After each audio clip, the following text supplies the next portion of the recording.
ये वो पल था जब राइफ़ल खाली हो चुकी थी मेरी और 434 इंसानों का खून चख चुकी वो आदमखोर बाघिन मेरी आँखों के ठीक सामने महज़ 20 कदम की दूरी पर खड़ी थी। मैंने फ़ौरन अपनी बंदूक उठाई, लेकिन उसमें कारतूस नहीं थे। अब मौत निश्चित थी, या फिर कोई चमत्कार। तो नमस्कार दोस्तों, मैं हूँ सैफ़ी और आज आप सुनेंगे जिम कॉर्बेट के उस सबसे ख़तरनाक शिकार की कहानी जो उन्होंने चंपावत की आदमखोर बाघिन या मैन ईटर्स ऑफ चंपावत में लिखा है। तो हम उन्हीं की ज़ुबानी इस कहानी को सुनेंगे। तो शुरू करते हैं। पहला भाग, दहशत का साया और एक खूंखार विरासत। तो दोस्तों, बात उन दिनों की है जब जिम कॉर्बेट नैनीताल के पास मनाली में अपने मित्र एडी नॉल्स के साथ शिकार पर थे। तभी उन्होंने पहली बार उस खूंखार आदमखोर के बारे में सुना और बाद में वही खूंखार आदमखोर बाघिन चंपावत की मैन ईटर्स कहलाई। तो एडी नॉल्स जो थे वो एक बहुत ज़बरदस्त शिकारी थे और उनके शिकार की कहानियाँ कभी ख़त्म नहीं होती थी। उनके घर में सभी लोग अपनी अपनी फील्ड में बेहतरीन या सर्वश्रेष्ठ थे, कह लीजिए। जैसे अभी हम देखते हैं कुछ कुछ घरों में सभी बच्चे डॉक्टर हो जाते हैं, किसी के एक बच्चा डॉक्टर इंजीनियर हो जाता है या किसी के सारे बच्चे आईआईटी में चले जाते हैं। तो इस तरह से वो उनके घर में सभी लोग अपनी अपनी फील्ड में बेहतरीन, सबसे बेहतरीन थे। जैसे उनकी बंदूक इतनी सटीक चलती थी, इतना सटीक निशाना उससे लगता था कि जिसका कोई जवाब नहीं। उनका एक भाई हिंदुस्तान का सबसे सर्वश्रेष्ठ निशानेबाज था और दूसरा इंडियन आर्मी में टॉप का टेबल टेनिस प्लेयर। तो जब उन्होंने मुझे बताया कि उनके जीजा जी, जो उनके हिसाब से दुनिया के सबसे नंबर 1 शिकारी थे, उन्हें नियुक्त किया है इस आदमखोर को मारने के लिए सरकार ने, तो मैंने सोचा कि चलो अब तो इस आदमखोर बाघिन की मौत निश्चित है, लोगों को इसके आतंक से मुक्ति मिल जाएगी। पर दोस्तों, किस्मत को शायद कुछ और ही मंजूर था। किसी अज्ञात कारण से वो बाघिन मरी नहीं, या जो उनके जीजा जी थे वो उस बाघिन का शिकार नहीं कर पाए। और जब 4 साल बाद मैं नैनीताल पहुंचा, तो भी वो सरकार के लिए बड़ी चुनौती बनी हुई थी। सरकार ने बड़े बड़े इनाम रखे, अलग अलग हिस्सों से शिकारी भेजे उस बाघिन का शिकार करने के लिए, और अल्मोड़ा से गोरखा फौजी भी बुलाए गए। लेकिन दोस्तों, आप जब ये कहानी सुन रहे हैं तो आपको उस समय के हिसाब से परिस्थितियों को अगर आप अपने दिमाग में रखेंगे कि ऐसा नहीं था कि आज की तरह हर जंगल में जाने के लिए पक्का रोड या एटलीस्ट कच्चा रोड है, जीप हैं, गाड़ियां हैं, ट्रेन भी काफ़ी दूरी तक जाती हैं और आज आपके पास हर तरह का साधन मुहैया हैं, टॉर्च हैं, इक्विपमेंट्स हैं, ट्रैकर्स हैं, सब चीज़ें हैं जिससे आप जानवर को फ़ौरन ढूंढ सकते हैं।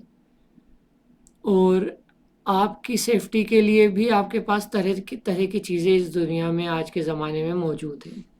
पर उस ज़माने में ये चीज़ इतनी आसान नहीं थी। हम पढ़ते हैं, हमें लगता है अगर आज का कोई बच्चा पढ़ेगा जो कभी गांव नहीं गया या जंगल नहीं गया, उसे लगेगा कि बहुत इजी है, इसमें क्या है।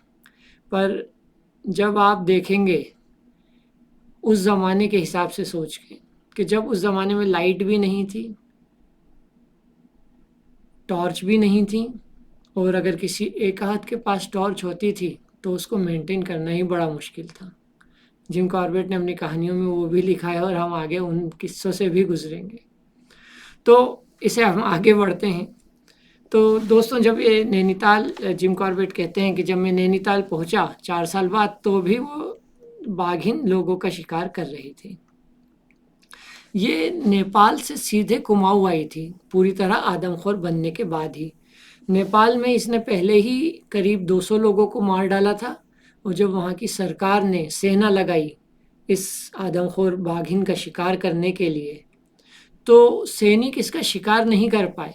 ये बाघिन इतनी तेज थी, पर इसको उन्होंने किसी तरह से हिमालय के इस पार हिंदुस्तान में तराई एरिया में धकेल दिया, और यहाँ पर इसने कुमाऊँ में 4 साल के भीतर 234 और लोगों को मार डाला। तो आप सोचिए, टोटल मिलाकर इसने करीब 434 जाने सरकारी दस्तावेजों के हिसाब से ली।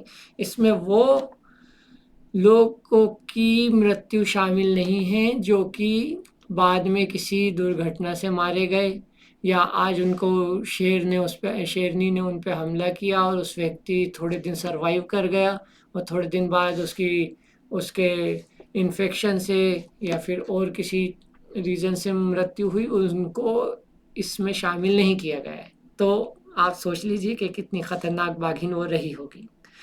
अब मज़े की बात यह है कि जब जिम कॉर्बेट कहते हैं कि मैं नैनीताल पहुंचा, तो थोड़े दिन बाद बर्थाउट साहब मुझसे मिलने आए।